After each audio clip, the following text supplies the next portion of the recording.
இயேசு கிறிஸ்துவின் நாமத்தினால் அழைக்கப்பட்ட சகோதர சகோதரிகள் அனைவருக்கும் மாலை வணக்கத்தை தெரிவித்துக் கொண்டு இன்றைக்கான காணொளிக்கு நம்ம போலாங்கோ.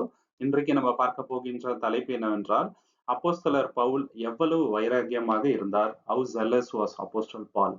வைராக்கியம் ரொம்ப ரொம்ப முக்கியம். எந்த விஷயத்துலன்னு பாத்தீங்கன்னாக்கா, தெய்வீக வாழ்க்கை வாழ்வதற்கு, தெய்வீக விஷயங்கள்ல தேவனுக்கு உண்மையா இருக்கிறதுல நம்ம ரொம்ப ரொம்ப வைராக்கியமா இருக்கணும். அந்த விஷயத்துல அப்போஸ்தலனாகிய பவுல் ரொம்ப பெரிய இன்ஸ்பிரேஷன்.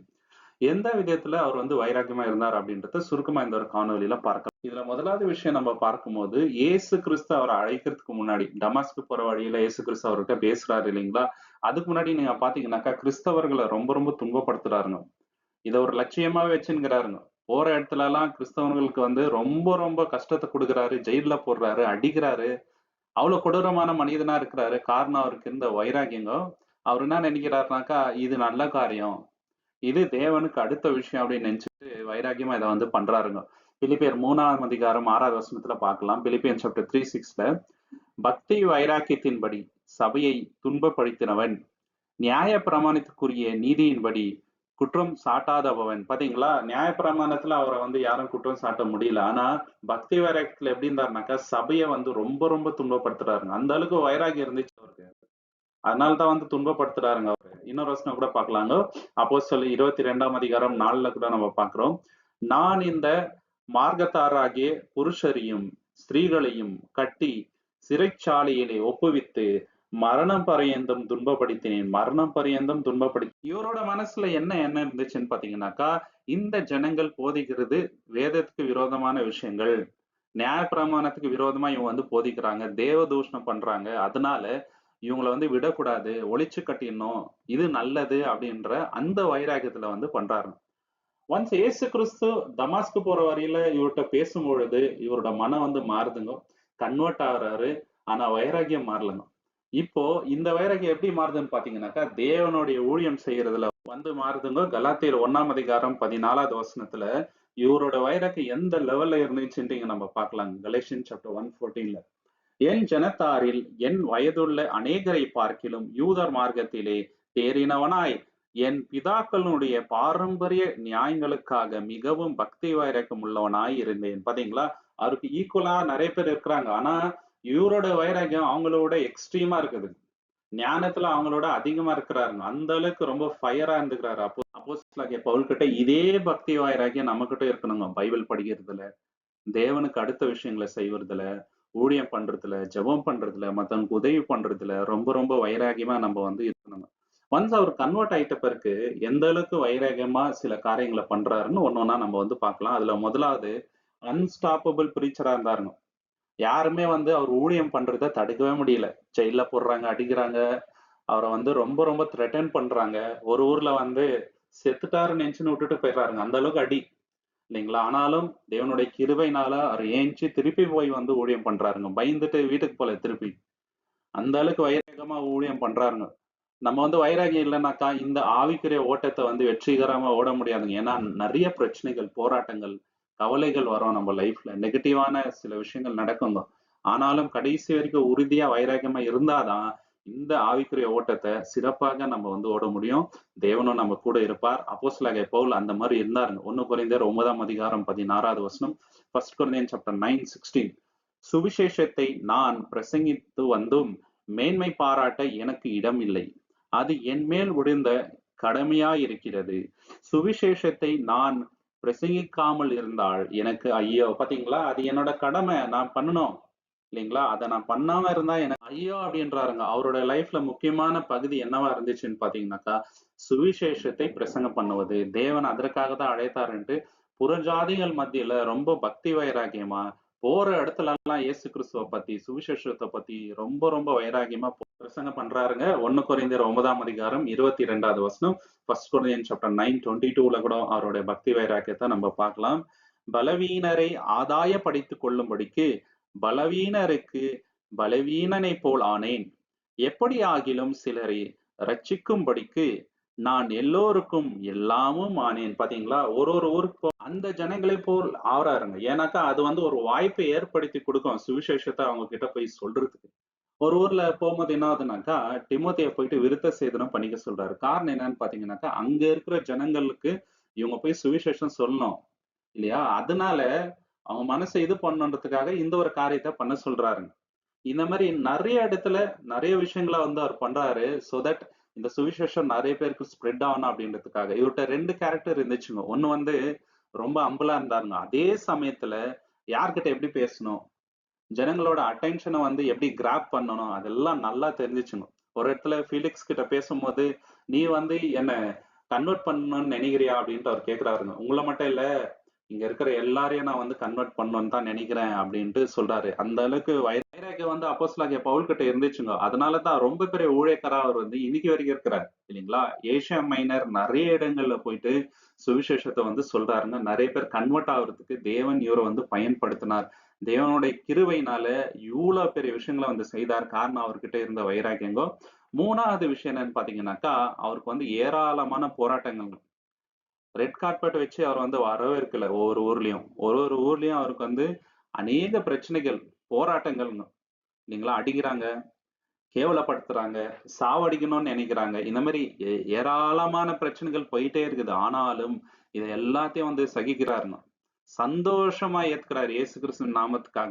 சரிங்களா? இதுதான் அவர்கிட்ட இருந்த வைராக்கியம். எந்த மாதிரி பாடுகள் வந்து அவர் பட்டார் அப்படின்றதுக்கு ஒரு லிஸ்டே இருக்குது. அது வந்து 2 கொரிந்தியர் 11ஆம் அதிகாரம் 24ல இருந்து 28 வரைக்கும் நம்ம பார்க்கலாங்க. 2 கொரிந்தியன்ஸ் சாப்டர் 11, 24-28 இந்த வசனங்கள்ல படிக்கும்போது, நம்ம வந்து மனச கல்லாக்கிட்டு தான் படிக்கணுங்க. ஏன்னா, அந்த அளவுக்கு கொடூரமான விஷயங்கள் அவருக்கு வந்து பண்ணியிருக்கிறாங்க.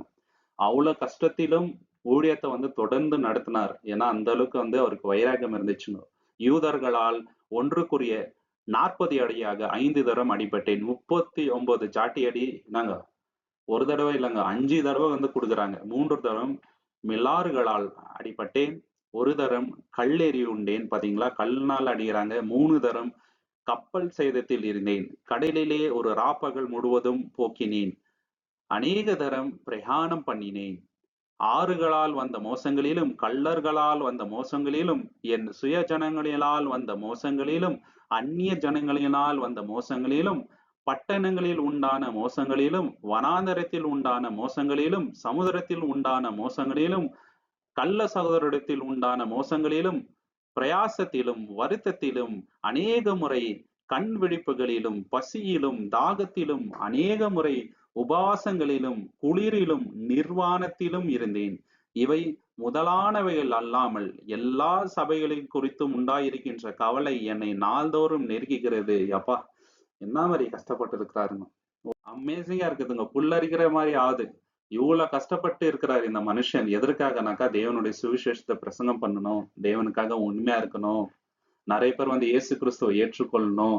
காரணம் அவருக்கு இருந்த பக்தி வைராக்கியம் தாங்க சகோதர, சகோதரி. அடுத்த வசனம் அப்போஸ்தலர் 20ஆம் அதிகாரம் 24வது வசனம். Acts chapter 20, 24. ஆகிலும் அவைகளில் ஒன்றைக் குறித்து கவலைப்படேன். என் பிராணனையும் நான் அருமையாகி எண்ணேன். பாத்தீங்களா? நான் செத்தா செத்துட்டு போயிடுறேன். என் உயிர கூட நான் பெருசா எண்றதில்ல. என் ஓட்டத்தை சந்தோஷத்தோட முடிக்கவும் தேவனுடைய கிருபையின் சுவிசேஷத்தை பிரசங்கம் பண்ணும்படிக்கு நான் கர்த்தராகிய இயேசு கிறிஸ்துவிடத்தை பெற்ற ஊழியத்தை நிறைவேற்றவுமே விரும்புகிறேன். பாத்தீங்களா? தேவன் எனக்கு ஒரு ஊழியத்தை கொடுத்திருக்கிறார். அதை நான் முடிக்கணும். வேற எந்த விஷயத்தையும் நான் வந்து பெருசா எண்ணிக்க மாட்டேன்.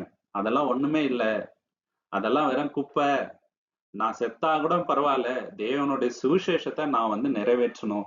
என்ன மாதிரி ஒரு zeal பாருங்க. இல்லைங்களா?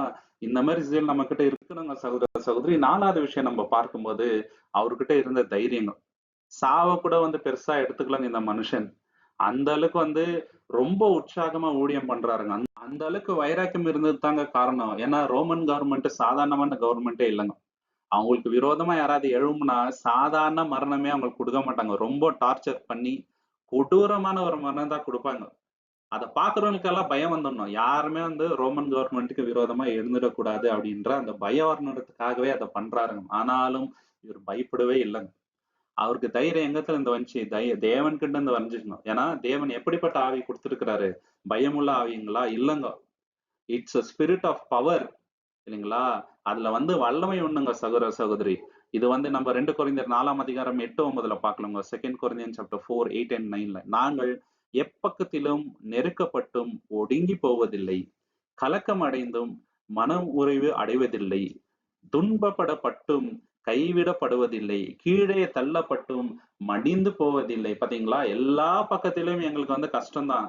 ஆனா நாங்க வந்து நொறுங்கி போறது கிடையவே கிடையாது. தொடர்ந்து ஊழியத்தை செய்யணுன்ற அந்த வைராக்கியத்துல இருக்கிறாருங்க. அவரும் அப்படித்தான். கூட இருந்த உடன் ஊழியக்காரங்களும் அப்படிதாங்க இருந்தாங்க. இவரோட இன்ஸ்பிரேஷன் தான் நிறைய பேருக்கு காரணங்க. ஏன்னா இன்னைக்கும் அவர் வந்து நம்மளுக்கு ஒரு இன்ஸ்பிரேஷனா இருக்கிறாரு. எவ்வளவு போல்டா ஊழியத்தை பண்ணணும் அப்படின்றதுக்குங்க. ரோமர் 1ஆம் அதிகாரம் 16வது வசனம். Romans chapter 1:16. கிறிஸ்துவின் சுவிசேஷத்தை குறித்து நான் வெட்கப்படேன். முன்பு யூதரிலும் பின்பு கிரேக்கரிலும் விசுவாசிக்கிறவன் எவனோ அவனுக்கு ரட்சிப்பு உண்டாவதற்கு அது தேவ பலனாய் இருக்கிறது. பாத்தீங்களா? அது தேவ பலன் சொல்லிட்டு உறுதியா, உற்சாகமா, வைராகத்தோட ஊழியத்தை கண்டினியூ பண்ணிட்டே இருந்தாருங்க சகோதர சகோதரி. எப்படி பண்ணாருனாக்கா, நிறைய ஊர்களுக்கு டிராவல் பண்றாருங்க. அதுதான் அடுத்த பாயிண்ட். இல்லைங்களா? ஒரு ஒரு ஊருக்கு போனோம்னாக்கா அது சாதாரண விஷயமே இல்லைங்க. இப்ப இருக்கிற மாதிரி கார்லயோ ட்ரெயின்லயோ அவங்க வந்து போடல, கப்பல்ல நடந்துட்டு, இல்லைங்களா? ரொம்ப பாதைகள் கொடூரமா இருக்கும். போற இடத்துல கள்ளர்கள் இருப்பாங்க. அந்த ஊரோட ஃபுட்டு ஒத்துக்குமா என்னான்ட்டு தெரியாது. இவர் போன இடங்கள்லாம் பாத்தீங்கன்னாக்கா புறஜாதிகள் இருந்த இடம். ஃபுட்டு எப்படி செட் ஆயிருக்குன்னு நம்ம சொல்ல முடியாது. ஆனாலும் இது எல்லாத்தையும் தவிர்த்துட்டு அவர் என்ன பண்றாருங்க, தேவனுடைய ஊழியத்தை நான் வந்து செம்மையா செய்யணும், எல்லாருக்கும் இந்த சுவிசேஷத்தை அறிவிக்கணும்னு சொல்லிட்டு ரிமோட் பிளேசஸ்க்கெல்லாம் அவர் வந்து போறாருங்க. இதுக்கு அர்ப்பணிப்பு இல்லைன்னா முடியவே முடியாதுங்க சகோதரர். எவ்வளவு வைராக்கியம் பாருங்க. ரோமர் 15ஆம் அதிகாரம் 19, 20, ரோமன் சாப்டர் 15, 19 and 20. அற்புத அடையாளங்களின் பலத்தினாலும் தேவ ஆவியின் பலத்தினாலும் கிறிஸ்துவானவர் என்னை கொண்டு நடப்பித்தவைகளை சொல்லதல்லாமல் வேறொன்றையும் சொல்ல நான் துணிவதில்லை. இப்படி எருசலேம் துவங்கி சுற்றிலும் இல்லிருக்கும் தேசம் வரைக்கும் பாத்தீங்களா, எங்க வரைக்கும் அவர் போதகம் பண்ணி இருக்கிறாருன்னு பாத்தீங்கன்னாக்கா, எருசலேம்ல இருந்து ஸ்டார்ட் பண்ணி இல்லிருக்கும் ஆல்மோஸ்ட் ஏசியா மைனர் நிறைய இடங்கள்ல வரைக்கும் அவர் போறாரு. யூரோப்புக்கு போறாரு, திருப்பி ஏசியாவுக்கு வராரு. அவர் வந்து நிக்கவே இல்லைங்க, ஒரு இடத்துல இருக்கவே இல்லை. போறாரு, அங்க வந்து சபையை கட்டுறாரு. திருப்பி கொஞ்ச நாள் கழிச்சு அவங்க எந்த அளவுக்கு விசுவாசத்துல உறுதியா இருக்கிறாங்கன்ட்டு திருப்பி போயிட்டு பாக்குறாருங்க. எல்டர்ஸை ஏற்பாடு பண்றாங்க. எவ்வளவு தூரம் டிராவல் பண்ணியிருக்கிறாரு அப்படின்னு பாத்தீங்கன்னாக்கா 10,000 மைல்கள். கொஞ்சம் நஞ்சம் இல்லைங்க, 10,000 மைல்கள். அவர் வந்து ஏசியா மைனர் டு யூரோப் நிறைய சபைகளை வந்து அவர் என்ன அங்க கட்டுறாருங்க. எந்த அளவுக்கு வைராக்கியம் பாத்தீங்களா சகோதர சகோதரி. அதனாலதான் சுவிசேஷம் வேர்ல்டு ஃபுல்லா ஸ்ப்ரெட் ஆகிறதுக்கு முக்கியமான கருவி யாருக்கா, அப்போஸ்தலனாகிய பவுல். 6வது விஷயம் என்னன்னு பாத்தீங்கன்னாக்கா, மத்தவங்க வந்து ஆவிக்குரிய விஷயத்துல வந்து வளரணும், ஸ்பிரிச்சுவலி க்ரோ ஆகணும் அப்படின்றதுல இவர் ரொம்ப ரொம்ப வைராக்கியமா இருந்தாருங்க. அவருக்காக மட்டுமே அவர் வந்து வாழலைங்க. சபையார் அனைவரும் அவர் மாரி இருக்கணும்ட்டு அவர் ரொம்ப ரொம்ப பிரயாசப்பட்டாருங்க. இது வந்து கலாத்தியர் 4ஆம் அதிகாரம் 19வது வசனத்துல நம்ம பார்க்கலாம். Galatians chapter 4:19. என் சிறு பிள்ளைகளே, கிறிஸ்து உங்களிடத்தில் உருவாகும் அளவும் உங்களுக்காக மறுபடியும் கர்ப்ப வேதனை படுகின்றேன். பாத்தீங்களா? கர்ப்ப வேதனை நான் வந்து படுகின்றேன். எதற்காக? சபையில இருக்கிற எல்லாரும் கிறிஸ்துக்குள்ள வந்து வளரணும். கிறிஸ்து வந்து ஃபுல்லா உங்க இதயத்துல வந்து ஃபார்ம் ஆகணும், கிறிஸ்துவின் கேரக்டர் உங்க கிட்ட வரணும் அப்படின்றதுக்காக நான் கர்ப்ப வேதனை படுறேன் அப்படின்றாருன்னு. ஒரு அம்மா வந்து பிள்ளைகள் மேல எந்த அளவுக்கு பாசமா கேர் எடுப்பாங்க, அந்த மாதிரி தான் சபையில இருக்கிற எல்லார் மேலேயும் வந்து இவர் வந்து கேர் எடுத்தாருங்க.